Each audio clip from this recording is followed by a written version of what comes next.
जितनी देर हो सके। कल छुट्टी रखना होगा ना, कल छुट्टी रखना होगा कि क्लास करेंगे आप लोग? सर कल क्लास करा दीजिए, परसों को जो होगा। परसों दिन क्या है?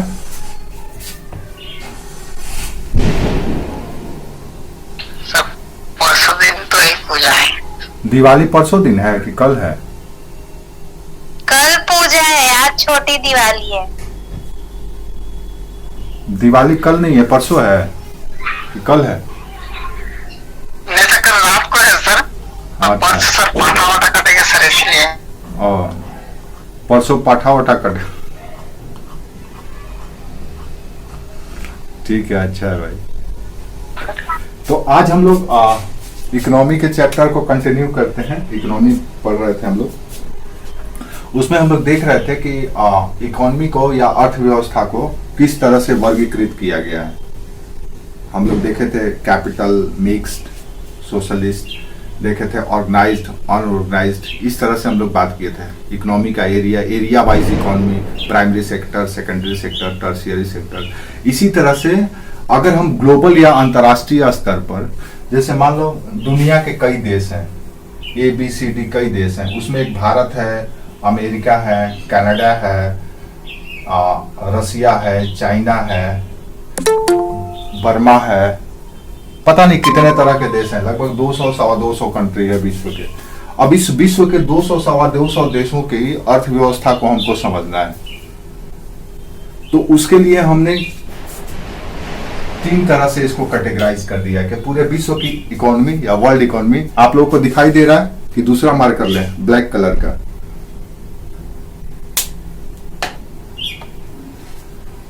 तो इसको हम लोग दुनिया के इकोनॉमी को 3 प्रकार से विभाजित करते थे। ये है हमारा वर्ल्ड इकोनॉमी, दुनिया की अर्थव्यवस्था, जिसमें कई देश शामिल है दुनिया के। अब हर एक देश का अपना अर्थव्यवस्था का नेचर है, अपनी उनकी संपदा है, अपनी उनकी समृद्धि है। उस आधार पर हम पूरे विश्व की अर्थव्यवस्था को 3 कैटेगरी में बांट देते हैं: विकसित या डेवलप, अंडर डेवलप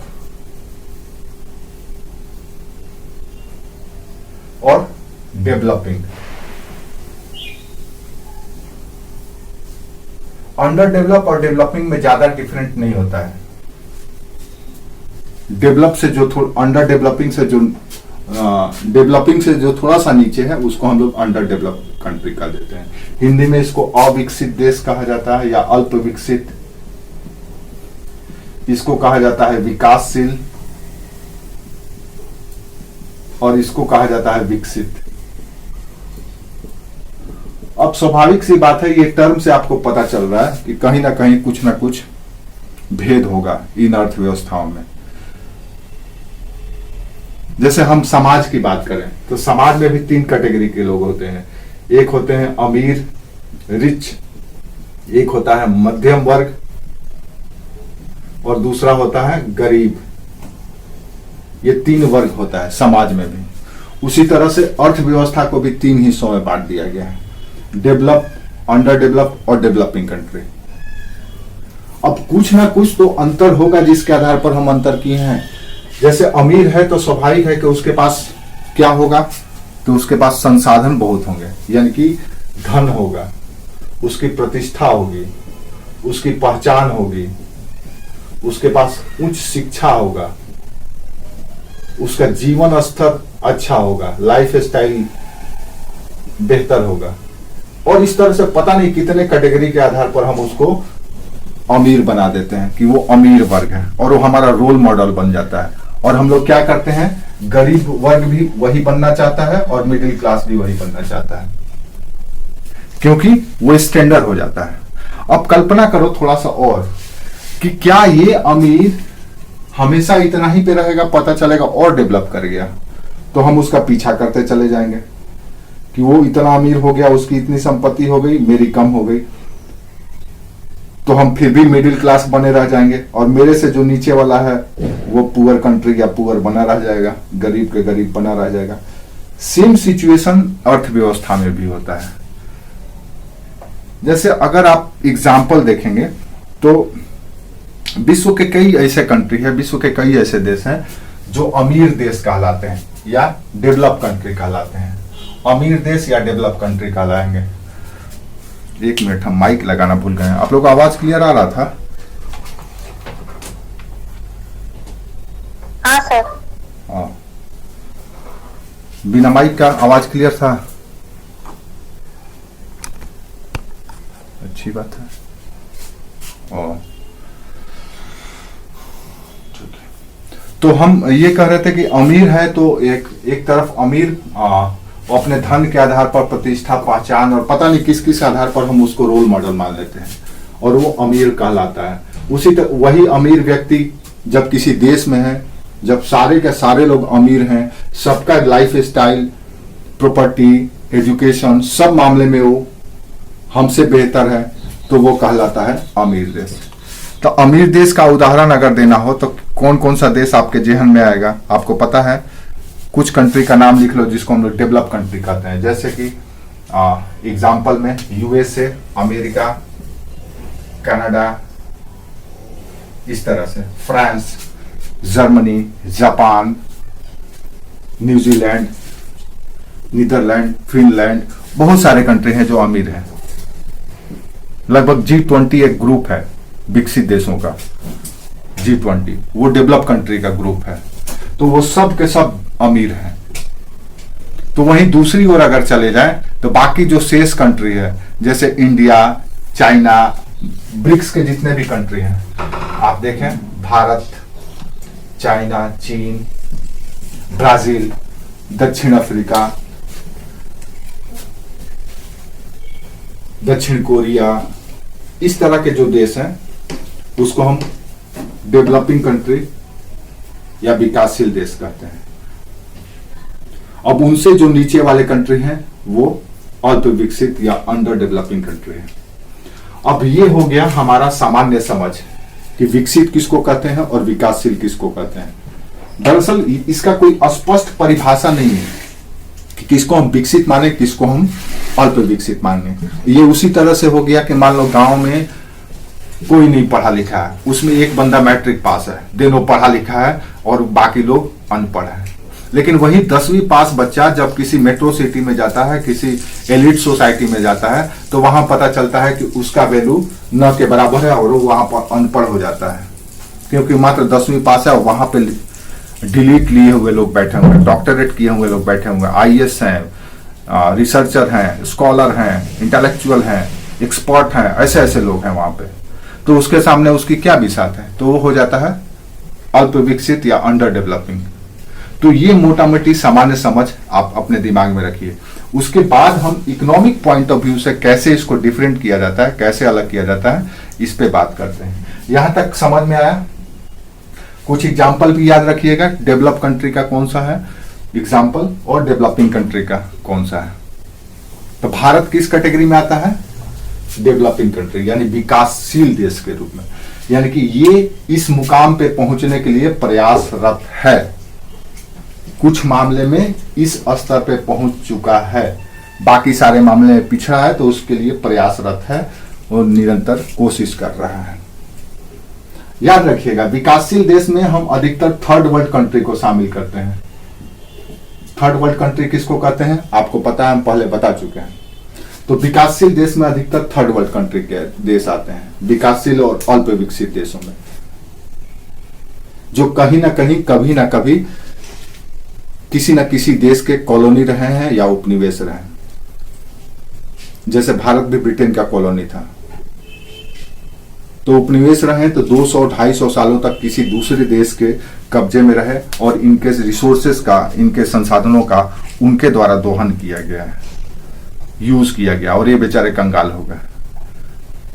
नहीं तो ये भी उसी मुकाम पे रहते जहां पे आज विकसित और विकसित देश हैं। समझ में आया?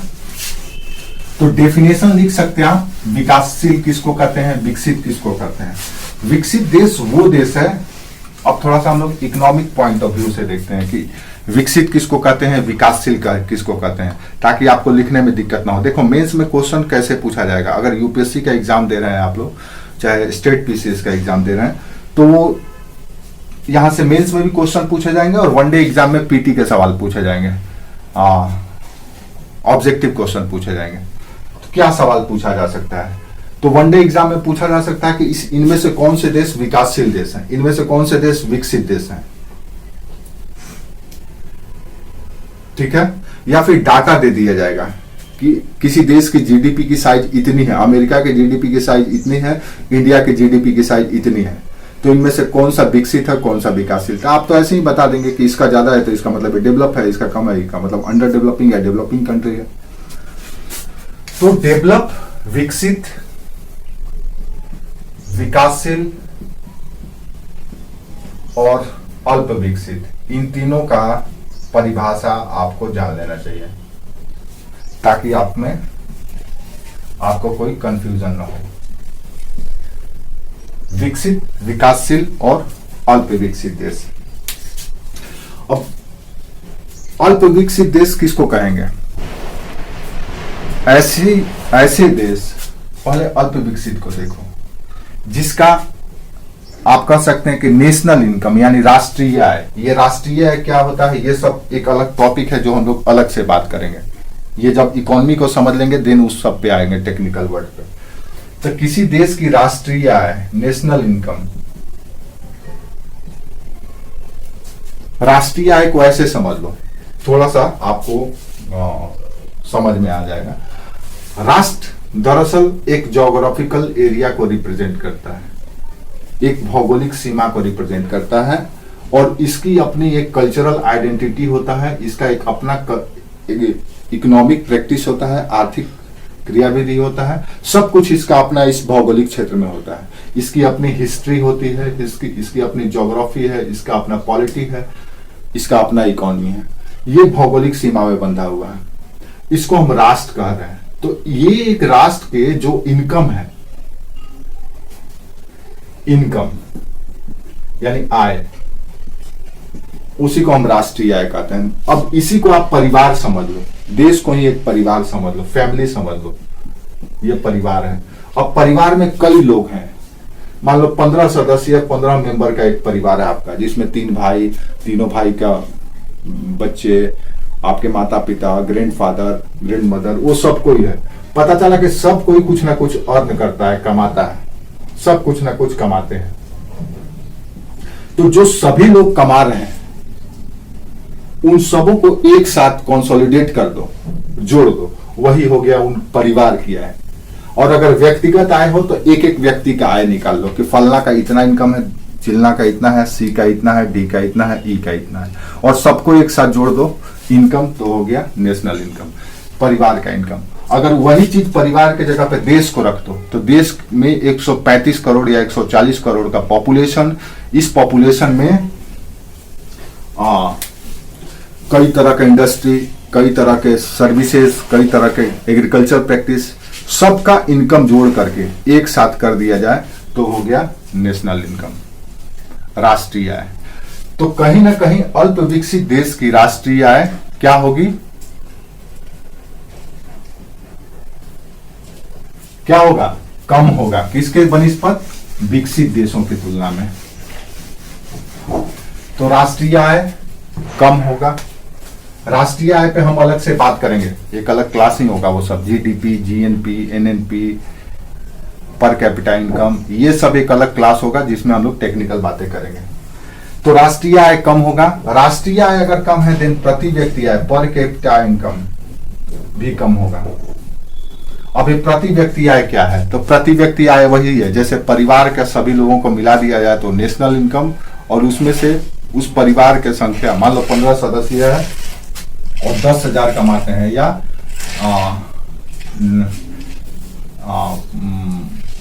150,000 कमाते हैं, 150,000 यानी कि 1.5 लाख रुपया महीना इनकम है, 15 लाख मान लो इनकम है, 15 लाख। और मान लो एक फैमिली का 15 लाख रुपया इनकम है, उस फैमिली में कितने सदस्य हैं? पता चला 10 सदस्य हैं, 10 मेंबर है टोटल, 10 मेंबर। अब उसको डिवाइड कर दो, कितना हो जाएगा? तो डिवाइड करने के बाद जितना आएगा उतना पर कैपिटा इनकम हो जाएगा, यानी टोटल इनकम बटा टोटल पॉपुलेशन, उससे क्या निकल जाएगा, प्रति व्यक्ति आय।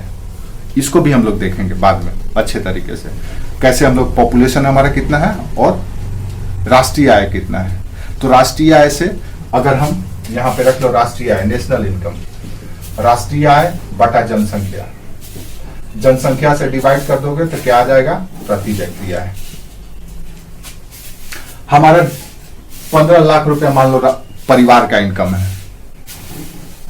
या 1.5 लाख रुपए, 1.5 लाख रुपए मान लो हमारा परिवार का इनकम है, छोटा सा डाटा ले लो, और 10 लोग हैं यहाँ पे परिवार में, तो प्रति व्यक्ति आय कितनी हो जाएगी,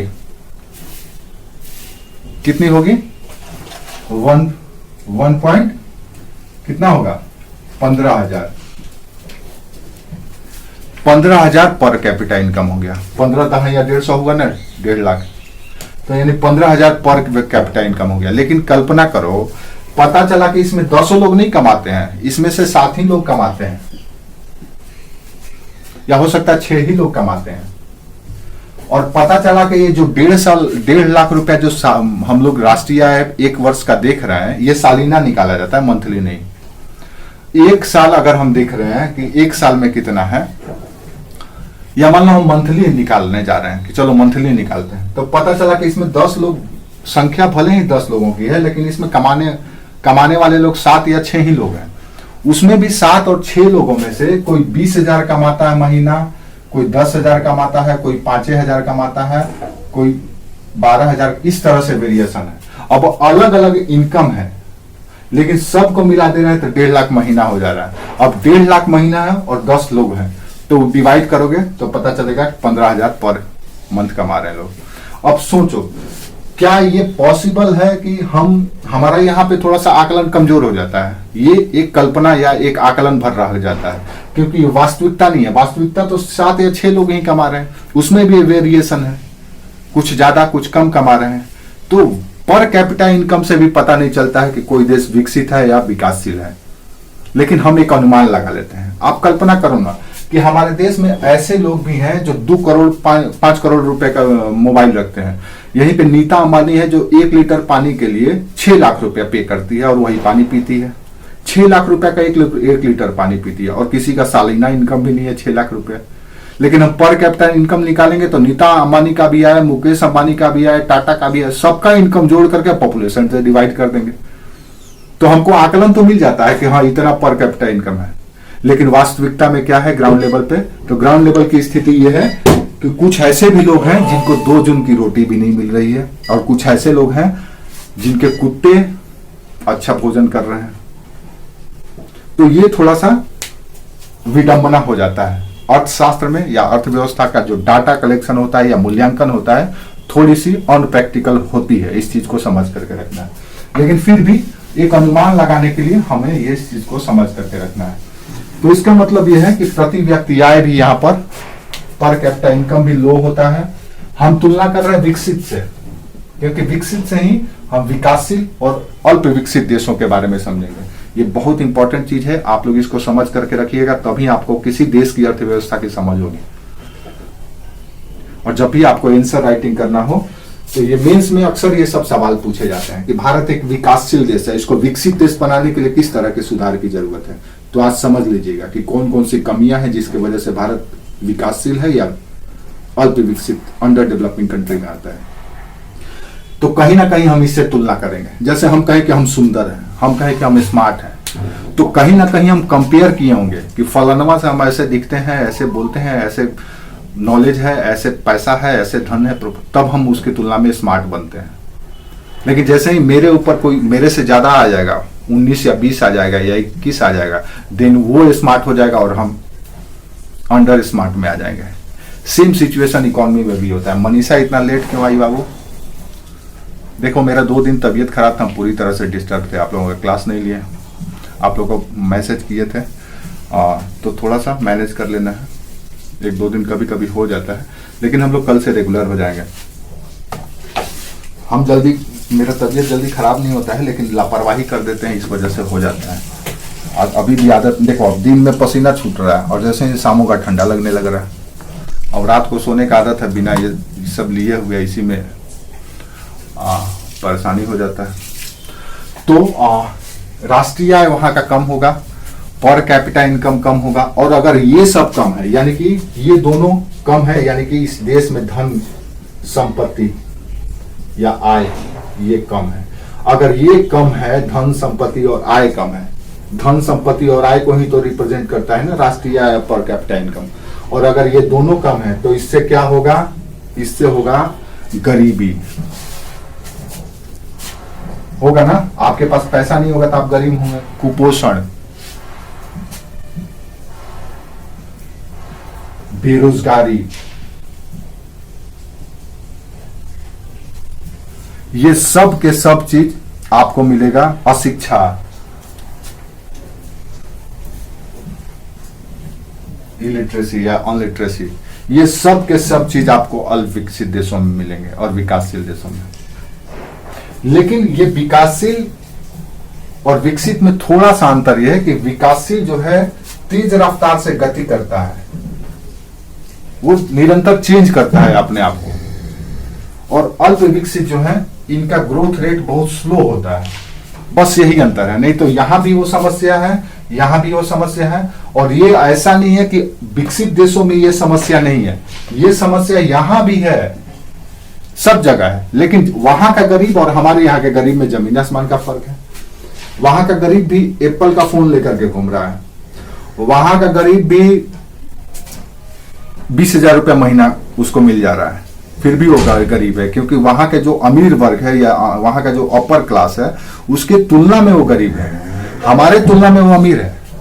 इसीलिए गरीबी का कोई कांस्टेंट डेफिनेशन नहीं हो सकता है, क्योंकि गरीबी या कोई भी डेफिनेशन हम लोग कंपैरेटिव डिसाइड करते हैं या डिजाइन करते हैं। इसलिए गरीबी की तुलना अभी मत करो, जैसे अभी की गरीबी और आज से 50 साल की पहले की गरीबी में जमीन आसमान का फर्क है। अभी देखेंगे तो रिक्शा वाला भी गरीब है, लेकिन उसके हाथ में फोन है, उसके घर में टीवी है, वो भी प्रधानमंत्री आवास योजना के तहत बना करके घर पक्के के मकान में रह रहा है, लेकिन वो भी गरीब है। तो गरीबी का डेफिनेशन कालखंड समय के अनुसार बदलते रहता है। इसीलिए विकसित, विकासशील और अल्प विकसित का डेफिनेशन कोई बॉन्डेड या हार्ड एंड फास्ट डेफिनेशन नहीं है, या पूरी तरह से सुनिश्चित परिभाषा नहीं है कि यही परिभाषा होना चाहिए। लेकिन फिर भी आपको कंपैरेटिव सोचना है। आप जो डेवलप कर रहे हैं, आप जो विकास कर रहे हैं, वो किसके तुलना में कर रहे हैं। पता चला अमेरिका के तुलना में कर रहे हैं, जर्मनी की तुलना में कर रहे हैं, कि वहां का लाइफ स्टाइल, वहां का इनकम, वहां का नेशनल इनकम, पर कैपिटा इनकम, जीडीपी, जीएनपी ऐसे है, तो हम भी अपना करें। वहां का लाइफ एक्सपेक्टेंसी इतना है, वहां का लिटरेसी रेट इतना है, वहां का हेल्थ फैसिलिटी इतना है, वहां का इंफ्रास्ट्रक्चर ऐसे है, तो हम भी अपने यहाँ प्रोवाइड करें। तो हम उसके लिए हासिल करने के लिए निरंतर संघर्षरत हैं, कोशिश कर रहे हैं, सुधार कर रहे हैं, तो हम विकासशील हैं। और जो सेचुरेट है, कांस्टेंट है, अभी भी गति नहीं पकड़ पाया है, दिन वो अल्प विकसित है। यही है विकसित, अल्प विकसित और विकासशील में बुनियादी अंतर। ठीक है, तो अल्प विकसित में ये सब चीज आपको मिल जाएगा। अब थोड़ा सा और विकासशील को देख लेते हैं कि विकासशील में क्या होता है। राष्ट्रीय आय क्या है, पर कैपिटा इनकम क्या है, आप समझ पाए होंगे। हालांकि इसके बारे में अलग से हम लोग क्लास लेंगे विथ डाटा, अभी उधर हम लोग नहीं जाएंगे, क्योंकि जैसे ही राष्ट्रीय आय का टेक्निकलिटी चले जाएंगे तो उसी तरफ चले जाएंगे और हमारा जो मूल कॉन्सेप्ट है उससे भटक जाएंगे। अब चलते हैं हम लोग विकासशील में, देखते हैं कि विकासशील में क्या है। तो दूसरा विकासशील के बारे में लिख लो। किसी भी देश की अर्थव्यवस्था की राष्ट्रीय और प्रति व्यक्ति आय विकसित देशों की तुलना में कम भले होती है। विकासशील देश की परिभाषा, जब भी आप विकासशील देश पर कोई क्वेश्चन लिखने जाएंगे और आपसे पूछा जाएगा, क्योंकि आप विकासशील देश में ही रहते हैं, भारत एक डेवलपिंग कंट्री है, इसलिए आपसे ये सवाल पूछे जाएंगे। तो किसी भी देश की अर्थव्यवस्था में राष्ट्रीय आय और प्रति व्यक्ति आय भले ही कम होती है विकसित देशों की तुलना में, परंतु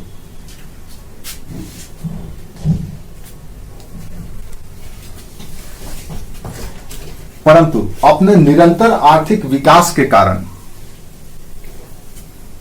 लिखते चलना है, परंतु अपने निरंतर आर्थिक विकास के कारण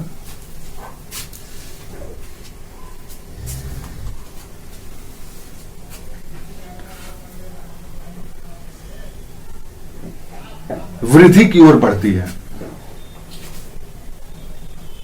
वृद्धि की ओर बढ़ती है, यानी कि ये गतिशील होता है, कोशिश करता है। जैसे ऐसे समझ लो, 3 तरह के लोग होते हैं, आप अपने ऊपर सोच लो। एक जो आईएएस बन गया है, यूपीएससी क्रैक कर चुका है, एक जो आईएएस का एस्पिरेंट है, जो तैयारी कर रहा है, जो प्रिपरेशन कर रहा है, और एक जो सिर्फ डिसाइड करके बैठा हुआ है कि हमको तैयारी करना है, वो यानी डिटरमाइंड माइंड है वो। ये 3 तरह के लोग हैं जो आईएएस के लिए हैं। एक आईएएस बन चुका है जो डेवलप हो गया है, एक प्रिपरेशन कर रहा है जो विकासशील है, एक सोचा है अभी वो अल्प विकसित है, वो करेगा। तो जो ये है जो अपने कार्यों को एग्जीक्यूट कर रहा है, वो कल हो सकता है आने वाले 5 साल 2 साल 4 साल के बाद आईएएस बन जाए। और ये अभी डिसाइड नहीं किया है, ये कोशिश भी नहीं कर रहा है। क्यों नहीं कर रहा है? तो इसका कुछ कारण है जिस पर हम लोग बात करेंगे। तो ये जो बीच वाला स्थिति है, ये मध्यम वर्ग का या मिडिल क्लास का व्यक्ति का है। जैसे मिडिल क्लास का व्यक्ति क्या करता है? मिडिल क्लास का व्यक्ति सबसे ज्यादा संघर्ष झेलता है। वो क्यों झेलता है? क्यों? और सबसे ज्यादा चुनौती उसी के पास है, क्योंकि वो कई तरह के बंधनों में बंधा होता है।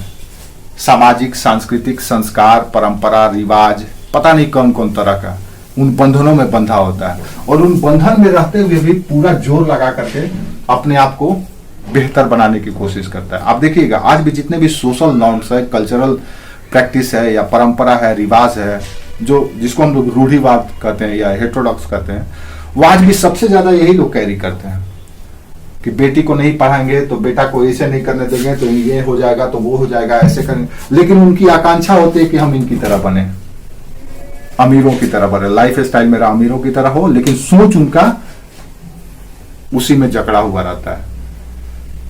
लेकिन फिर भी उसमें वो प्रयास करते हैं, इसीलिए इनके बेटे आईएएस बन जाते हैं, इनके बेटे इंडस्ट्रियलिस्ट भी बन जाते हैं।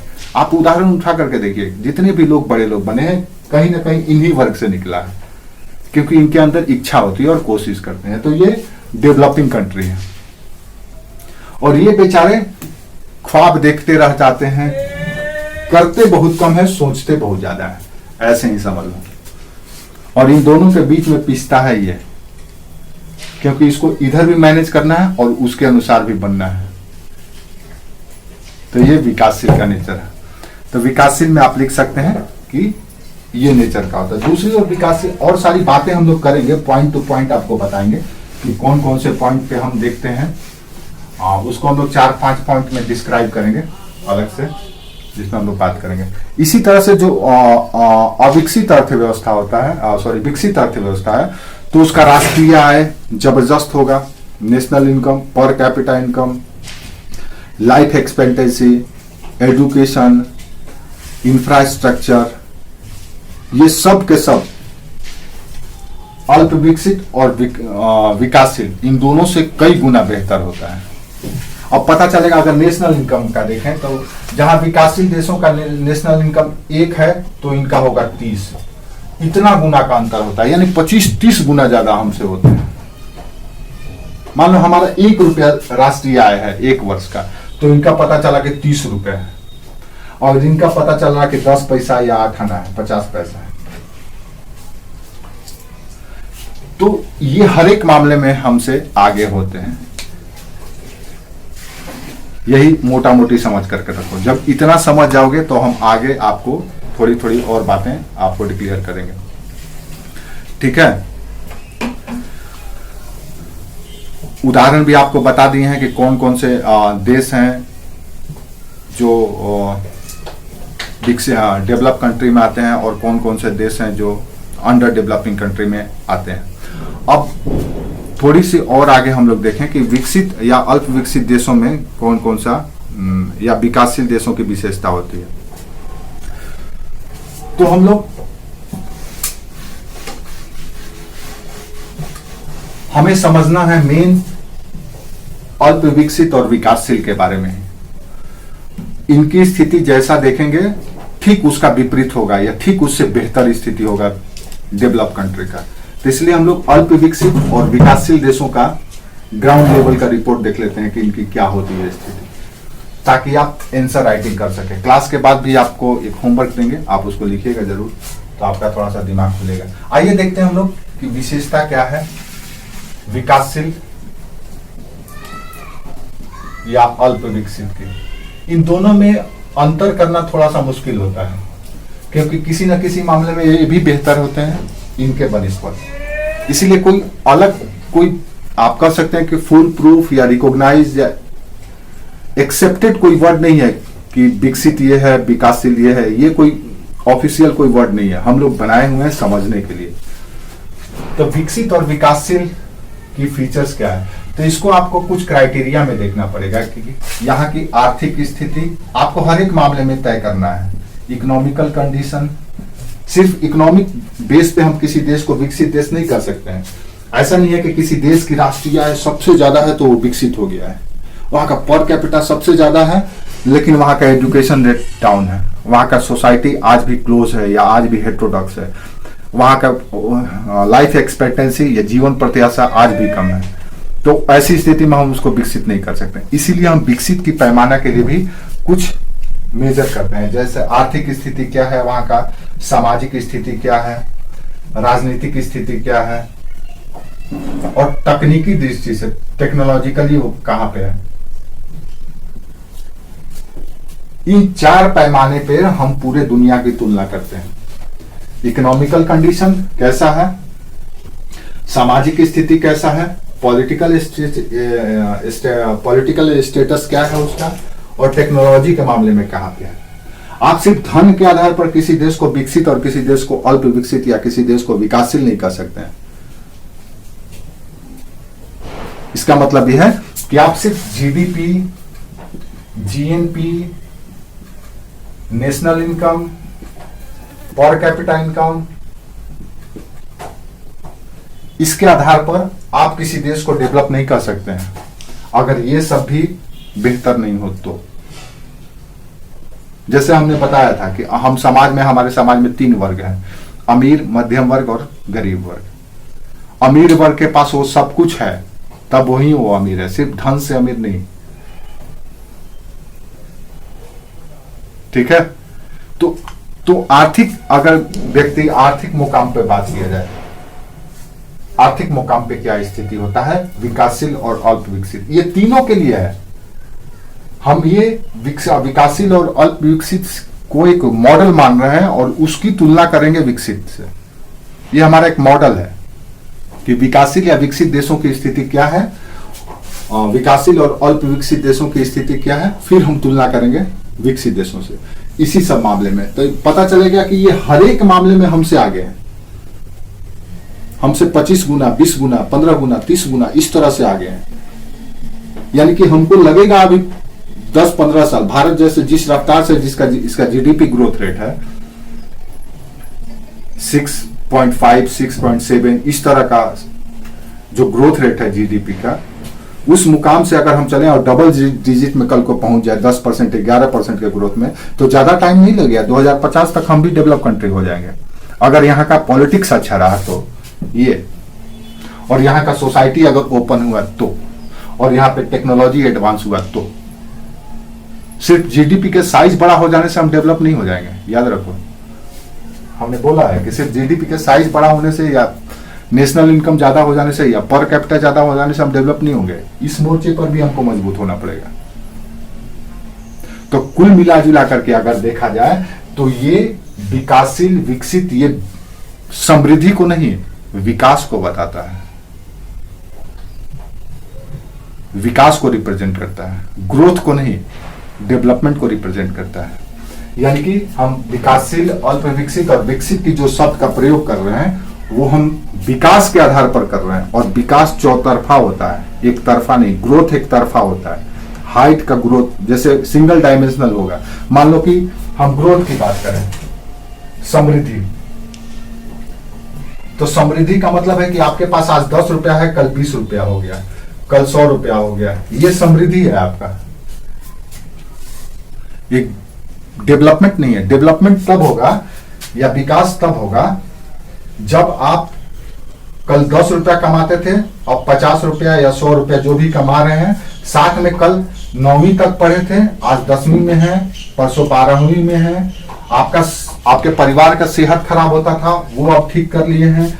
आपका सोशल स्टेटस अच्छा हो गया है, आप भूखमरी के शिकार नहीं है। सब मतलब सारी फैसिलिटी जो मानव जीवन को बेहतर बनाने के लिए होता है, वो सब के साथ अगर आपका ग्रोथ होता है, देन वो डेवलपमेंट कहलाया है। यानी कि डेवलपमेंट कॉन्सेप्ट जो है मल्टी डायमेंशनल होता है और ग्रोथ सिंगल डायमेंशनल होता है। किसी एक पक्ष का भी समृद्धि होता है, जब बहुपक्षीय समृद्धि होता है तो उसको हम विकास कहते हैं।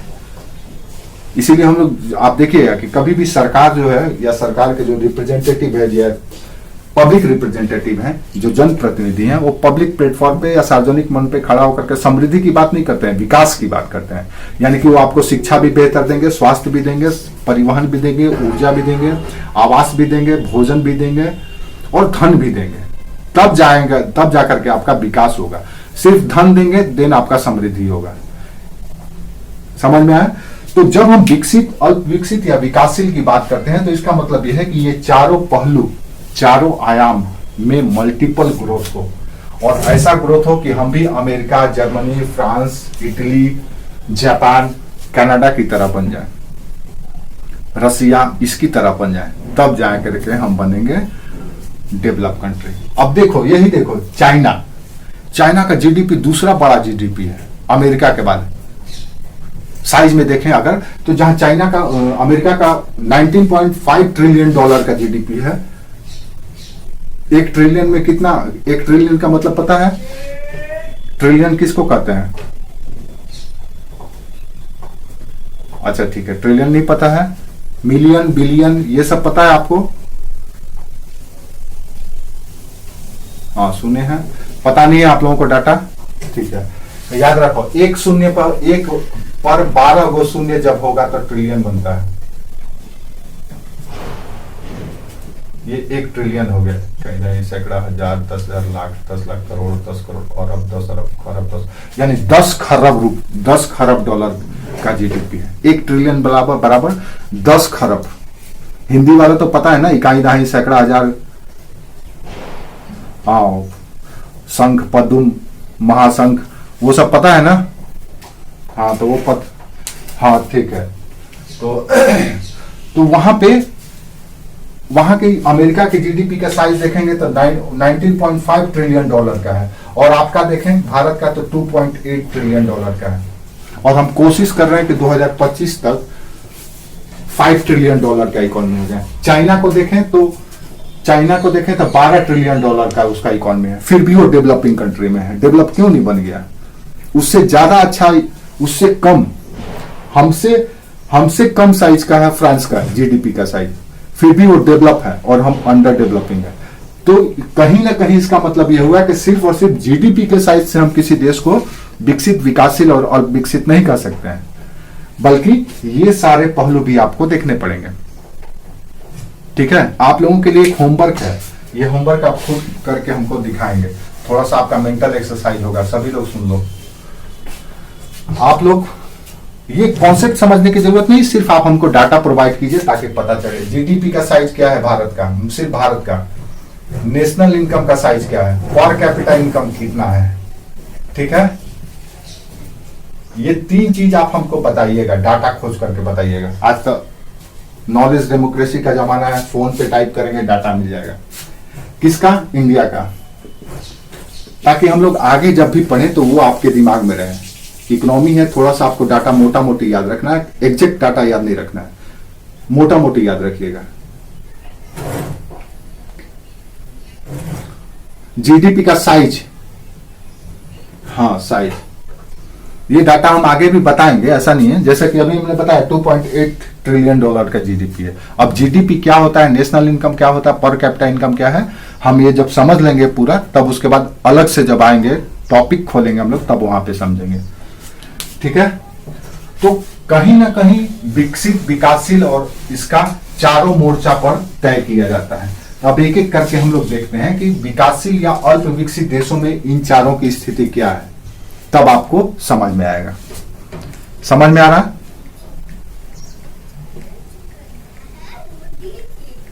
समझ में आया? तो अब हम लोग एक एक प्लेटफॉर्म पे देखते हैं कि इकोनॉमिक सिचुएशन क्या है, सोशल कंडीशन क्या है, पॉलिटिकल सिचुएशन क्या है, एंड टेक्निकली या टेक्नोलॉजी में कहाँ पे है। एक मिनट थोड़ा सा रुक दीजिए आप लोग।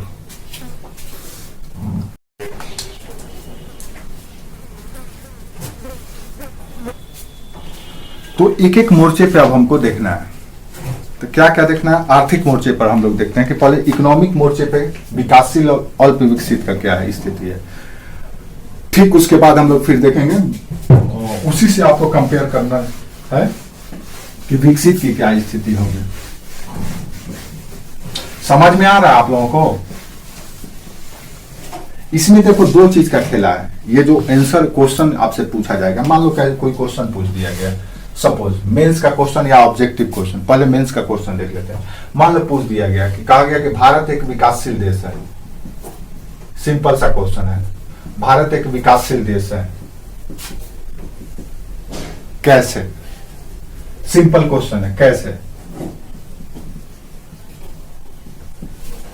दूसरा सवाल, भारत एक विकासशील देश है, इसे विकसित कैसे बनाया जा सकता है? विकसित देश कैसे बनाया जा सकता है? इसमें आपका आंसर राइटिंग भी हो जाएगा, आप आराम से लिख भी सकते हैं। विकसित देश कैसे बनाया जा सकता है। इसी में तीसरा सवाल पूछा जा सकता है कि भाई भारत को हम विकसित देश बनाए चाहते हैं, लेकिन कौन कौन सी समस्याएं हैं या चुनौतियां हैं या चैलेंजेस है जिसकी वजह से हम भारत को विकसित देश नहीं बना पा रहे हैं। तो चुनौतियों के बारे में ही पूछा जा सकता है। चुनौतियों को बताइए जिसके कारण भारत विकासशील से विकसित नहीं बन पाया है।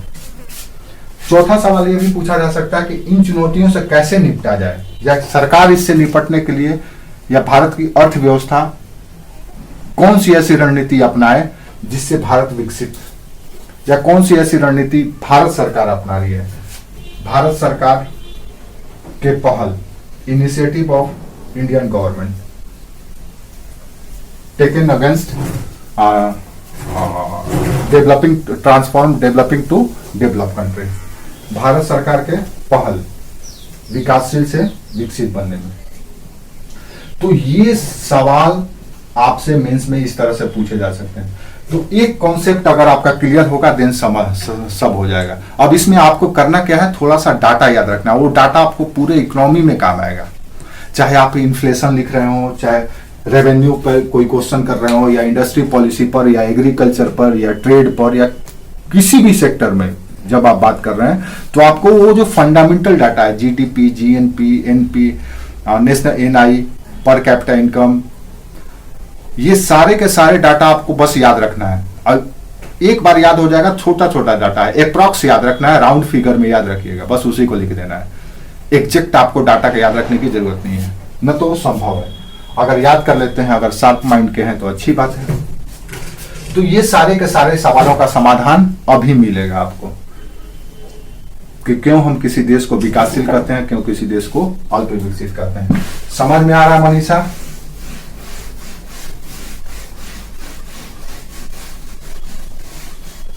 अच्छा, पहले का छूट गया है। अच्छा ठीक है। लेट क्यों की तुम? अच्छा, रमेश नहीं आया है? रमेश, विकास पवार,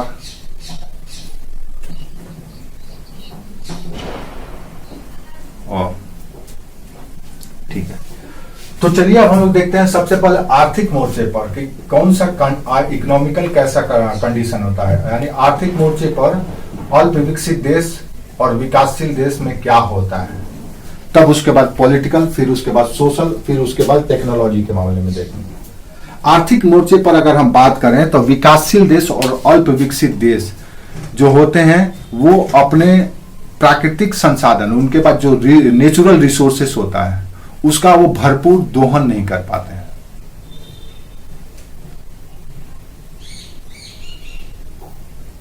होता सब है, यानी कि इनके पास जो प्राकृतिक संसाधन है। अब ये प्राकृतिक संसाधन क्या होता है? Natural resources. क्या है नेचुरल रिसोर्सेस? जल, जंगल, जमीन, इनका वो भरपूर उपयोग नहीं कर पाते हैं जितना करना चाहिए। आज आप अपने भारत देश में जाइए, इनका यूज नहीं, मिसयूज करते हैं लोग, क्योंकि ये टेक्नोलॉजिकली एडवांस नहीं होता है, इनका कोई बेहतर प्लान नहीं होता है जिसको मैक्सिमम यूटिलाइज कर सके। ये अल्प विकसित और विकासशील देशों का नेचर है। तो वहीं विकसित देशों में जाइए तो एक एक बूंद का वो बेहतर उपयोग करते हैं, एक एक बूंद का जल का, एक एक भूमि के टुकड़ा का मैक्सिमम यूटिलाइजेशन करते हैं। और हम क्या करते हैं, बेतरतीब यूज करते हैं। जैसे एक एग्जांपल से जमीन की हम बात करते हैं। अब हम जमीन में दोनों ही तरह का काम करते हैं, एक तो सतह पर भी और दूसरा नितल में भी जाते हैं। यानी कि यहाँ पे हम खनन का काम करते हैं और यहाँ पे हम प्लांटेशन करते हैं, कृषि कर्म करते हैं। अब ये दोनों ही मामले में हम विकसित देशों से पिछड़े होते हैं। हम जब माइनिंग करेंगे तो हमारा बहुत मटेरियल वेस्ट हो जाता है, बर्बाद हो जाता है, बर्बाद कर देते हैं। और ये क्या करेंगे, विकसित इतना टेक्नोलॉजिकली एडवांस होते हैं कि एक एक चीज का बेहतर उपयोग करते हैं, वेस्ट नहीं होने देते हैं। हमारे यहाँ क्या है कि हम मान लो कोई माइनिंग कर रहे हैं तो हम माइनिंग करके हम इसको एक्सपोर्ट करेंगे, अपना खुद यूज नहीं करेंगे, क्योंकि टेक्नोलॉजी ही नहीं मेरे पास उतना एडवांस कि हम मैक्सिमम यूज करें। देन उसको बेच देते हैं और बेच करके जो पैसा आता है उसी से हम अपना शाबाशी कर लेते हैं। जैसे आज भी देखेंगे हम कि आप किसी इंटीरियर या रिमोट एरिया में जाएंगे, किसी भी राज्य के या भारत के किसी भी कोने में, तो जो पिछड़ा एरिया है उस एरिया में सब कुछ है लेकिन वो यूज करने नहीं जानते हैं, उनको अपॉर्चुनिटी नहीं है, उनको टेक्नोलॉजिकल सपोर्ट नहीं है, उनको फिनेंशियल सपोर्ट नहीं है, उनका मार्केट सपोर्ट नहीं है। तो बेचारे क्या है, उनका जमीन ऐसे पड़ा हुआ है, कोई पूछने वाला नहीं है। लेकिन जैसे ही कोई कॉर्पोरेट वहां पे इंटर कर जाएगा, देन वो क्या करेगा, मैक्सिमम यूटिलाइजेशन करने लगेगा और उसके यूटिलाइजेशन के वजह से फिर आसपास का एरिया भी डेवलप हो जाता है।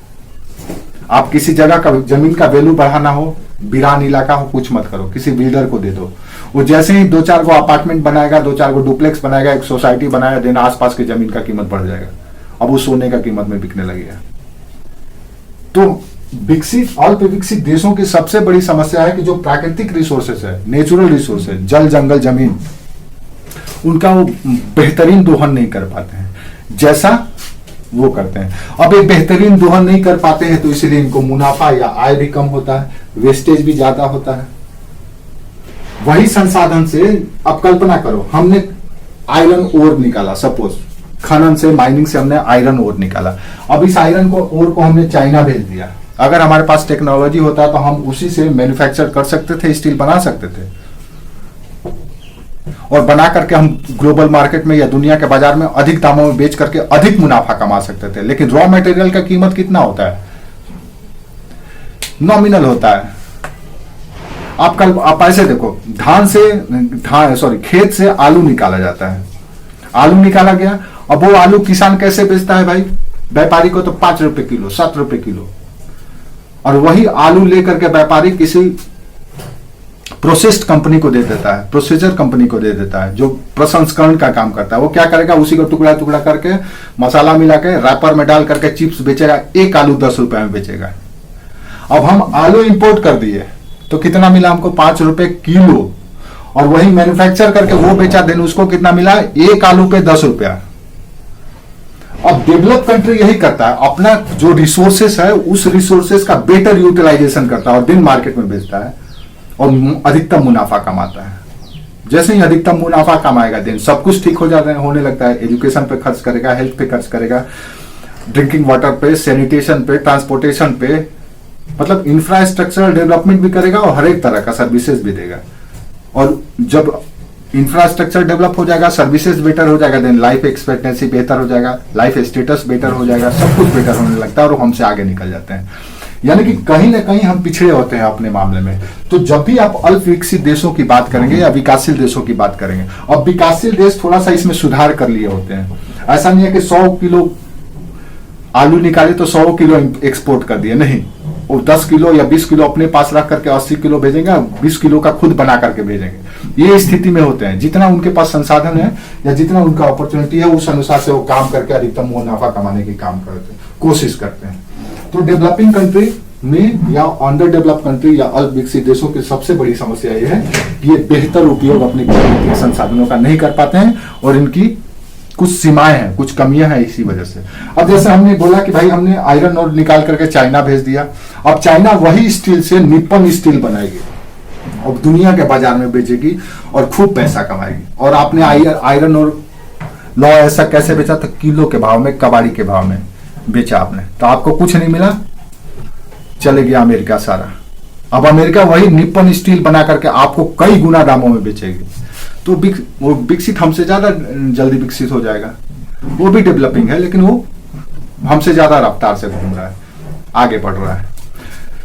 तो अंडर डेवलपिंग या अल्प विकसित या विकासशील देशों की सबसे बड़ी समस्या है इकोनॉमिक सेक्टर में प्राकृतिक संसाधनों का भरपूर या बेहतर दोहन का अभाव। वो नहीं कर पाते हैं। हमने प्राकृतिक संसाधनों की ही बात क्यों की? क्योंकि इसी से पूरा इकोनॉमी कंट्रोल होता है, इसी से सारा इकोनॉमी डिसाइड होता है। इसलिए सबसे पहले प्राकृतिक संसाधनों का दोहन। दूसरा, कृषि, एग्रीकल्चर। आपको पता ही है कि हर एक इकोनॉमी का बेस होता है, रीढ़ होता है एग्रीकल्चर। आज भी एग्रीकल्चर, अगर भारत की एग्रीकल्चर डाउनफॉल में चले जाए, देन आपके यहाँ मुद्रास्फीति आ जाता है, इन्फ्लेशन आ जाता है, महंगाई बढ़ जाती है। मुद्रास्फीति यानी महंगाई का बढ़ जाना। क्या होता है मुद्रास्फीति? आप YouTube में भी जाकर के मेरे में देख सकते हैं, या फिर हम लोग क्लास लेंगे, वहां भी आपको मिलेगा। ये भी अपने आप में सवाल है, बहुत अच्छा सवाल है, और मेंस में भी सवाल पूछे जाते हैं, पीटी में भी सवाल पूछे जाते हैं, हर एक तरह के एग्जाम में। तो एग्रीकल्चर दूसरा प्रमुख फैक्टर है, यह दूसरा पहला सिंबल है, दूसरा सिंबल है जिससे हमको किसी देश की अर्थव्यवस्था की स्थिति के बारे में या अर्थव्यवस्था की वास्तविकता के बारे में पता चलता है। एग्रीकल्चर क्या होगा? तो अल्प विकसित देशों की एग्रीकल्चर में या खेती के काम में एक बहुत बड़ी संख्या लगी हुई होती है। आप डेवलप कंट्री में जाएंगे तो पता चलेगा कि कुल पॉपुलेशन का 2 से 3% आदमी है खेती के काम में लगा हुआ। आपके यहाँ जाइए तो पता चलेगा 60 से 65% लोग खेती में लगे हुए हैं, इससे ज्यादा भी हो जाएगा। अब विकसित देश में मात्र 2 या 3% लोग खेती के काम में लगे हुए हैं, बाकी सारी की सारी आबादी secondary, tertiary, quaternary, fifth sector में काम कर रहा है। मात्र 2% आबादी खेती में काम कर रही है। हमारे यहाँ बहुसंख्यक आबादी खेती में काम करती है, जो कि नॉन प्रोडक्टिव या अनप्रोडक्टिव होता है। यहाँ पे प्रचंड बेरोजगारी आपको मिलेगा। एक ही खेत में 5 लोग लगे हुए हैं। क्यों लगे हुए हैं भैया? क्योंकि टेक्नोलॉजी नहीं है, उनके पास दूसरा काम का अवसर नहीं है, कहीं जा नहीं सकते हैं, तो मजबूरन उसी में अपना काम चला रहे हैं। तो इसीलिए एग्रीकल्चर के मामले में भी ये ट्रेडिशनल होते हैं या परंपरागत होते हैं, पिछड़े होते हैं। एक बहुत बड़ी संख्या इनकी खेती में लगी हुई होती है। आप देखेंगे तो इनका जो कृषि है वो पुरानी पद्धति पर ही किया जाता है।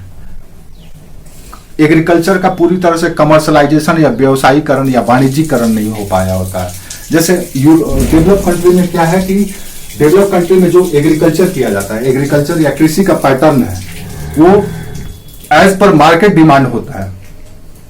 हमारे यहाँ ट्रेडिशन बना हुआ है कि जैसे ही जून जुलाई का मौसम आएगा, हम धान की खेती शुरू कर देते हैं आंख बंद करके। हम ये नहीं देखते हैं कि चावल का कीमत मार्केट में बाजार में क्या है, गेहूं का कीमत बाजार में क्या है कि या कितने महंगा है। ये सब पे हम ज्यादा ध्यान नहीं देते हैं। बस हमको पता है कि हमको खेती करना है, देन ये आषाढ़ का महीना आया तो अब हमको चावल की खेती करनी है, बस ये समझ करके रखते हैं। यानी कि हमारा जो कृषि का पद्धति वो परंपरागत होता है, उसमें हम चेंज नहीं लाते हैं। क्यों नहीं लाते हैं? क्योंकि हम मार्केट से अपने अनुसार, मार्केट के अनुसार स्वयं को नहीं बदलना पसंद करते हैं। उसमें हम रिस्क कवर नहीं करना चाहते हैं, हमको डर होता है। हम इसलिए परंपरागत खेती करते हैं क्योंकि हमको पता है यार नहीं भी बिकेगा तो हम लोग साल भर बैठ करके कम से कम नून पानी भात तो खा लेंगे, रह लेंगे। ऐसी हमारी माइंडसेट है एग्रीकल्चर के हर एक चीज में। यानी कि कमर्शलाइजेशन ऑफ एग्रीकल्चर हम कर ही नहीं पाते हैं। ये हमारे अंदर डर है, एक असुरक्षा होता है।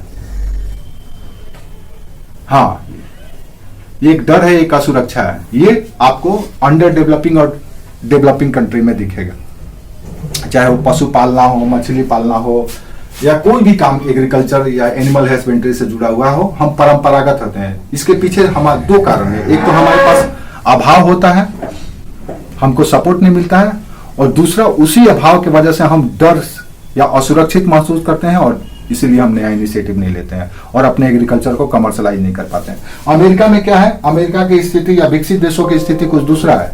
वो पूरे के पूरे मार्केट बिहेव को स्टडी करते हैं कि मार्केट में क्या डिमांड है, मार्केट को क्या चाहिए, उसी अनुसार से अपने बिजनेस या एग्रीकल्चर पैटर्न को सेट करते हैं। अगर उनको पता है कि इस बार सोयाबीन या मार्केट में सोयाबीन का डिमांड ज्यादा है, ग्लोबल मार्केट में पूरे दुनिया के बाजार को देख करके अपना उत्पादन करते हैं, सिर्फ अपने अमेरिका को देख करके नहीं। उनको पता है कि भैया दाल अमेरिका भारत में दाल बड़ी महंगा मिलता है, बिक रहा है, उनको सब मिलता है, सरकार उनको अपडेट देती है, सरकार उनको सपोर्ट करती है कि आप इस चीज का उत्पादन कीजिए। तो मान लीजिए उसको पता चला कि भारत में दाल बहुत महंगा है, 200 रुपए किलो रहर दाल है, अरहर के दाल है, तो क्या करेंगे, अब की बार खेती करेंगे तो दाल का फसल या अरहर का खेती करेंगे। और पहले से ही सरकार उनकी कीमत तय कर देती है, उनका पॉलिटिकल सिस्टम भी पूरा सेटअप है, पहले से ही सरकार तय कर देगी भैया दाल अगर उत्पादन कीजिएगा तो देन हम 110 रुपए किलो लेंगे। मल्टीनेशनल कंपनियां हैं जो कहेगा कि हम 120 रुपए किलो लेंगे।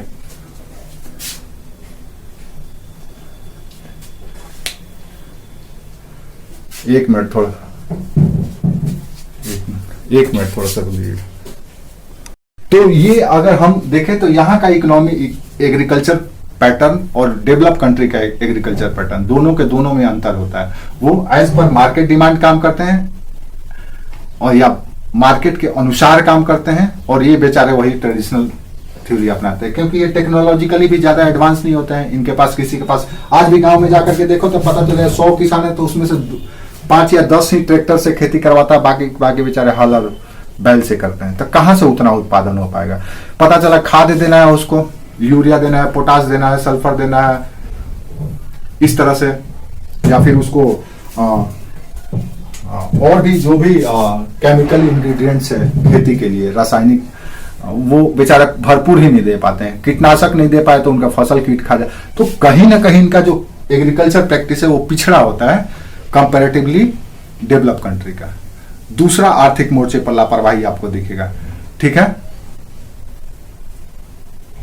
है, हम किसकी बात कर रहे हैं, हम बात कर रहे हैं अंडर डेवलपिंग और डेवलपिंग कंट्री का इकोनॉमी में कौन से फीचर्स हैं, या किसी देश को हम विकसित देश या विकसित अर्थव्यवस्था, किसी देश को अल्प विकसित अर्थव्यवस्था या अल्प विकसित देश क्यों कहते हैं, तो इन आधार पर कहते हैं। आर्थिक, राजनीतिक और सामाजिक और तकनीकी, इन 4 मोर्चों पे हम देखते हैं, इसी से तुलना करते हैं कि वो हमसे बेहतर है कि हम उससे खराब है, और आकलन करते हैं। ठीक है, तो दूसरा पॉइंट हुआ एग्रीकल्चर के मामले में। तीसरा पॉइंट अगर देखा जाए तो यहां पे पर कैपिटा इनकम या प्रति व्यक्ति आय कम होता है, व्यक्ति आय कम होता है। किसमें, विकसित और अल्प विकसित और विकासशील देशों में। क्या है पर कैपिटा इनकम, आपको पता है, राष्ट्रीय आय, नेशनल इनकम बटा जनसंख्या। अब कल्पना करो, अमेरिका का जितना पूरी आबादी है उतना हमारा एक छोटा सा स्टेट की आबादी है। अगर हम अपना यूपी को अमेरिका मान लें तो पूरा अमेरिका का आबादी भी यूपी इतना आबादी नहीं है, उत्तर प्रदेश इतना बड़ा। अब सोचो, अब उनकी जीडीपी का साइज हमसे कितना गुना ज्यादा है, 7 गुना 6 गुना ज्यादा है। हम कहा 3 ट्रिलियन में दौड़ रहे हैं, वो कहा 20 ट्रिलियन डॉलर में दौड़ रहे हैं।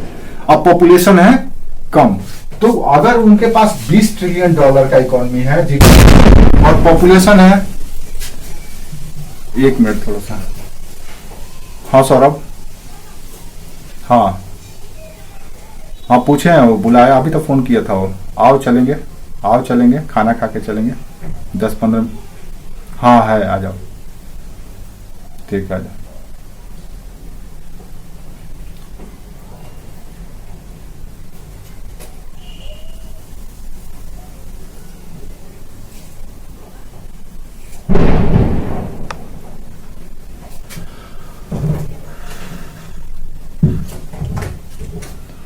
क्या नहीं खत्म हुआ,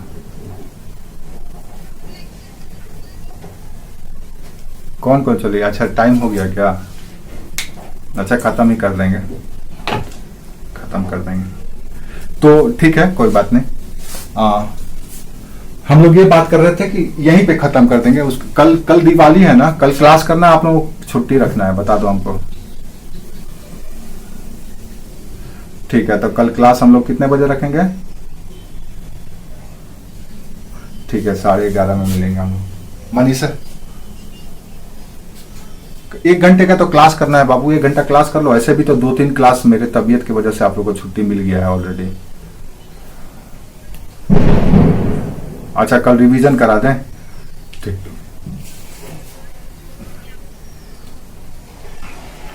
ठीक है, ठीक है, ठीक है। तो अब ठीक है, तो कल रिवीजन करेंगे हम लोग 11:30 में। और भी थोड़ा बहुत इधर उधर की बात भी कर लेंगे, ऐसा नहीं है। तो मान लो $20 ट्रिलियन का इकोनॉमी है अब अर्थ यहाँ की।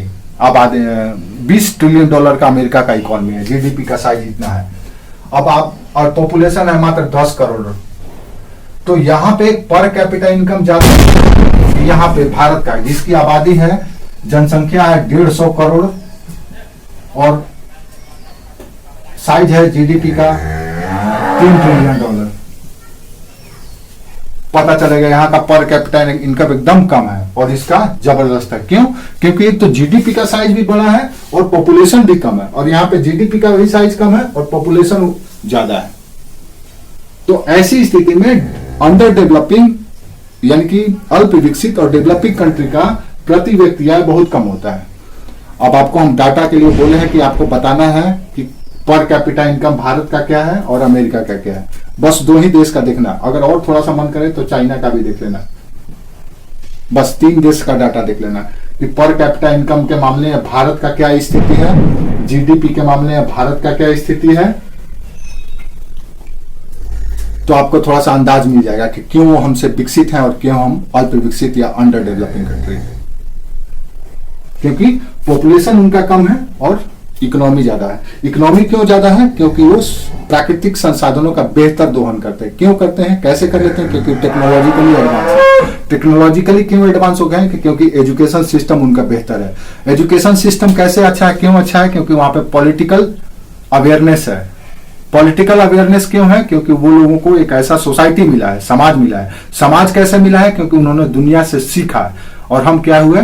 दुनिया से सीखे नहीं, सिखाते रह गए, खुद नहीं सीखे, इसीलिए हम पिछड़े रह गए। नहीं तो हम ये कंडीशन जो आज आप 2022 में देख रहे हो, अगर यही मुगलों से पहले चले जाओ या इस्लामिक रूल से पहले भारत की स्थिति देखा जाए, तो भारत जब सोने की चिड़िया कहलाती थी या विश्व गुरु कहलाता था, तो दुनिया में रोल मॉडल भारत ही होता था। भारत की जीडीपी का साइज सबसे बड़ा, पर कैपिटा इनकम सबसे ज्यादा। अगर आप ईस्ट इंडिया कंपनी या ब्रिटिश शासन और उससे पहले मुगलों के शासन से पहले जाएंगे तो हर एक मामले में भारत विश्व में आगे था, श्रेष्ठ था। लेकिन जब से बाहरी हुकूमत आया भारत में, तो सब कुछ खराब हुआ और उसकी वजह से हमको आज भी खामियाजा भुगतना पड़ रहा है। तो आज तक के लिए हम लोग इतना ही करेंगे। नेक्स्ट क्लास में इसको आगे करेंगे, क्योंकि 1 क्लास और लगेगा आपको, 1 या 2 क्लास, तब जाकर के पूरा इकोनॉमी का कॉन्सेप्ट समझ में आएगा कि किसको डेवलप क्यों कहते हैं, किसी को अंडर डेवलपिंग क्यों कहते हैं। और ये आपके लिए एक महत्वपूर्ण एरिया होगा।